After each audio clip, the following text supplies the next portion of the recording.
So today I'm down in Tavira at the moment. I'm down here for about 3 weeks. Rode down a few days ago, and I arrived. The weather was about 37 degrees. Too hot. I mean, it felt like I was in a hairdryer.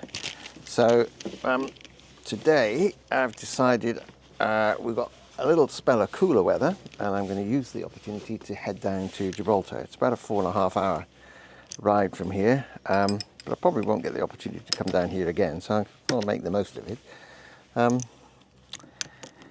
Cooler weather for the next couple of days. When I get back, the weather should be back to kind of normal, 28-30 degrees, a bit more like beachy weather. So yeah, I'll head off down there in a minute. A little bit of rain spitting about, but I don't think it's going to be much. So yeah, I will enjoy. I've not been to Gibraltar before, so that's something to look forward to.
I thought I'd got parking with my accommodation, but apparently not, so I've got to go find someone out. Apparently they are very hot.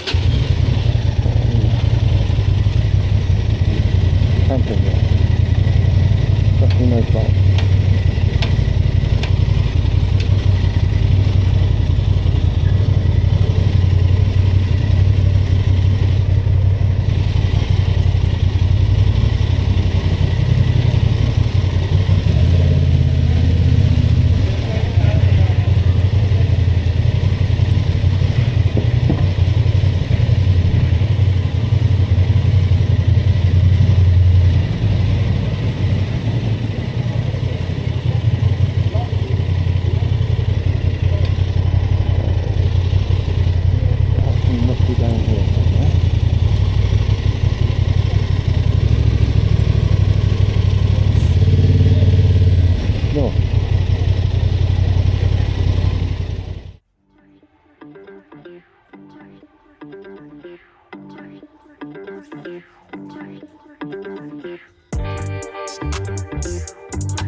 That was cool.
Well, it's a bit fishy, but very tasty.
Hi folks, so I'm back in the UK now, and predictably the weather is damp, which I've been rather spoiled being away for a month and being in the sunny part of Europe. I think I had one day of rain, as you saw in the video. That lasted about 4 minutes, I think it was. But I've been spoiled by all that wonderful weather. Also, I can't recommend that road, the N2, from north to south in Portugal if you're ever down that way. It's an absolute biker's paradise. And I'm so happy with my Transalp. It's, you know, apart from the fact that the rear suspension is definitely soft, it makes up for it in so many other ways. It's so comfortable. The quick shifter's just brilliant and a game changer on a long tour like that. The only other thing I would probably want to do is I'd quite like to get a cruise control. I mean, you know, on some of those long stretches, it would have been quite nice, a bit of a rest on your wrist. Otherwise, I'm really happy with the bike. I think it's just such a lovely bike for touring on, so I'm really pleased. Hope you enjoyed the video. Don't forget to like and subscribe, and I'll see you on the next one. Pitbones out.